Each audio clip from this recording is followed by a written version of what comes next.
বন্যার সবশেষ অবস্থা জানাতে লক্ষ্মীপুর সদরে আছেন রিপোর্টার আতর কাউসার এবং নোয়াখালীর চৌমুহনীতে আছেন সাইফুল্লাহ কামরুল। সরাসরি প্রথমেই যাচ্ছি কাউসারের কাছে। কাউসার,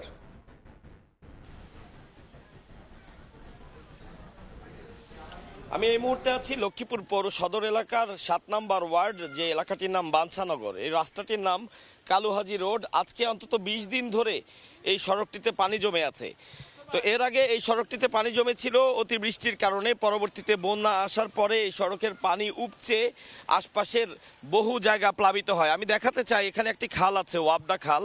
এই খালটি নোয়াখালী থেকে চৌমনি হয়ে লক্ষ্মীপুরে এসে লক্ষ্মীপুর সদরের মাঝখান দিয়ে এটি সেই মেঘনা নদীতে গিয়ে পড়েছে। এবং আমার যে প্রতিবেদনটি দেখছিলেন যে খালে প্রচণ্ড ময়লা ফেলা হয় এবং সব কিছুর কারণে খাল ভরাট হয়ে যাওয়া, এটির একটি উজ্জ্বল দৃষ্টান্ত এই যে খাল। আপনারা দেখতে পাচ্ছেন যে কী পরিমাণ ময়লা জমে আছে এবং এর নিচ দিয়ে খুব সামান্য বেগেই পানি প্রবাহিত হতে পারছে। এবং আরেকটি অন্যতম কারণ এখানকার মানুষ যেটি বলেছে যে এই যে ব্রিজটি, একসময় এই খাল দিয়ে কিন্তু নৌকা চলাচল করতো, এখন এই ব্রিজটি ফ্ল্যাট বেডেড এমনভাবে তৈরি করা হয়েছে এদিক দিয়ে নৌকা চলাচল করারও কোনো সুযোগ নেই।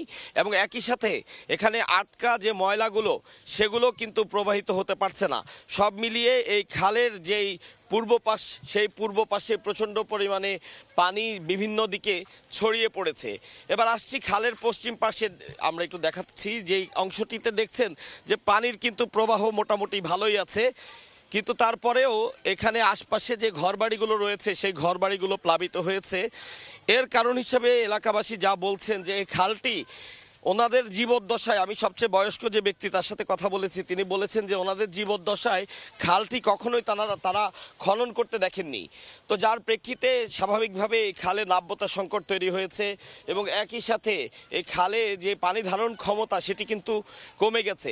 তো আসলে বাংলাদেশে বিভিন্ন সময় যে বন্যা হয়, সেই বন্যার দীর্ঘমেয়াদী যদি কোনো ব্যবস্থা নেওয়ার চিন্তা প্রশাসন করে, সেক্ষেত্রে অবশ্যই নদী, খাল, বিল সেগুলোকে যত বেশি সম্ভব গভীর রাখতে হবে। এবং যে দখলদারিত্বের যে বিষয়টি আমরা দেখি যে বিভিন্ন জায়গায় খাল এবং নদীগুলো দখল করা হয়, সেগুলোর আশপাশে যে খাস জমি দখল করে সেখানে বিভিন্ন ইমারত নির্মাণ করা হয়, নদীর পানি প্রবাহের পথ বন্ধ করে দেওয়া হয়, সেটি থেকে অবশ্যই সবাইকে বিরত থাকতে হবে। এবং যদি প্রয়োজন হয় তাহলে প্রশাসনকে কঠোর হয়ে সেই বিষয়গুলো ব্যবস্থা নিতে হবে যাতে কেউ খালের বা নদীর পানি প্রবাহের পথ বন্ধ করতে না পারে। এমনটি বলছেন বিভিন্ন মানুষ যারা দীর্ঘ সময় ধরে অভিজ্ঞ, যে তারা বন্যা বিভিন্ন সময়ের আগেও দেখেছেন এবং বন্যার পানি কিভাবে নেমে যায় সেই বিষয়টি সম্পর্কে তাদের একটি ধারণা আছে। দেখতে পাচ্ছেন যে বিভিন্ন জায়গায় শহরে বন্যার পানি নামলেও এখানে কিন্তু এখনো পর্যন্ত পানি আছে এবং মানুষ দুর্ভোগ পোহাতে হচ্ছে তাদেরকে। বিভিন্ন বাসা বাড়িতে পানি উঠে গেছে এবং যখন সবচেয়ে বেশি পানি ছিল বন্যার পিক টাইমে লক্ষ্মীপুরে, তারা বলেছেন যে আরও ১ হাত উঁচু পর্যন্ত এখানে পানি ছিল। সেক্ষেত্রে বাসাবাড়িগুলোর ভেতরে, দোকানের ভেতরে বেশ বাজে অবস্থা হয়েছিল, এমনটি তারা আমাদের জানিয়েছেন। দেখতে পাচ্ছেন যে অনেক দিকে বন্যার পানি কমে গেলেও এখনও কিন্তু লক্ষ্মীপুরে কিছু ঘরবাড়ি আছে যে ঘরবাড়িগুলোতে পানি আছে এবং এই বাসাটিতে প্রবেশ মুখ যেটি, সেটি দেখছি আমরা যে পুরোপুরি এটি পানিতে তলিয়ে আছে।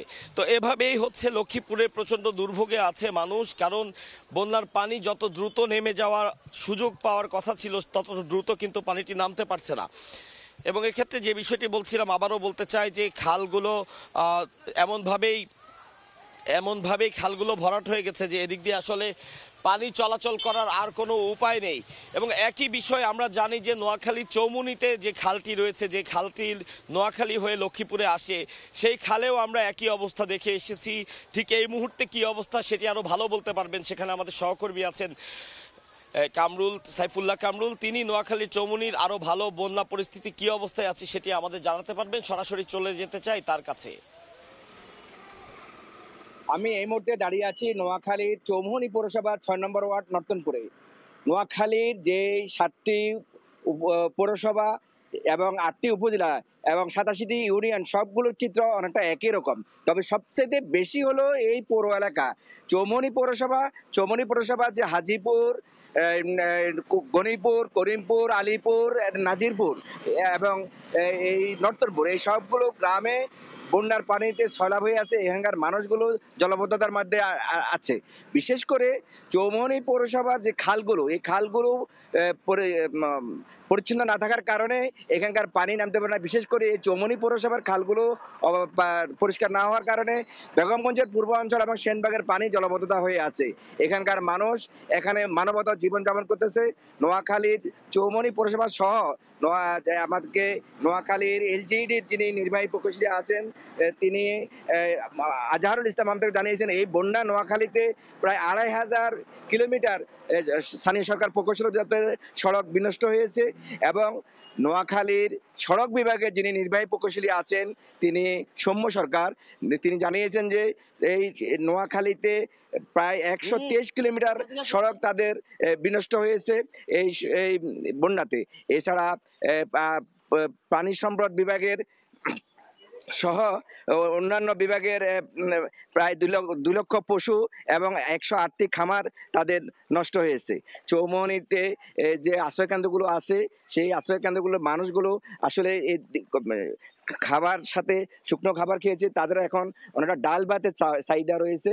তারা এখানে এই চৌমনি পৌরসভা সহ নোয়াখালীর যে ১৩০০টি আশ্রয়কেন্দ্র আছে সেই আশ্রয়কেন্দ্রগুলোতে ত্রাণের অনেকটা সংকট আছে।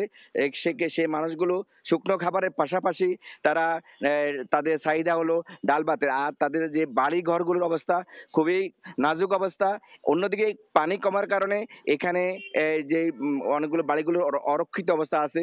বিশেষ করে নোয়াখালীর যে ৮টি উপজেলাতে বন্যা আক্রান্ত হয়েছে সেই অধিকাংশ বাড়ি এখানে অরক্ষিত অবস্থা আছে, কিন্তু পুলিশিং ব্যবস্থা নেই। এখানে যদি পুলিশ যদি আগের মতো সে পেট্রোলিং ব্যবস্থা থাকতো, রাতে নাইট ডিউটি করতো এবং ট্রাফিক ব্যবস্থা সবাই তারা যার অফিসে থেকে তারা তাদের দায়িত্ব পালন করছে। সবাই চাচ্ছে যে এখানকার এই যে আইন শৃঙ্খলা রক্ষার্থে পুলিশ যাতে তাদের যথাযথ দায়িত্ব পালন করে সেই ব্যাপারে সরকার ঊর্ধ্বতন কর্তৃপক্ষ যাতে সেদিকে দৃষ্টি দেন।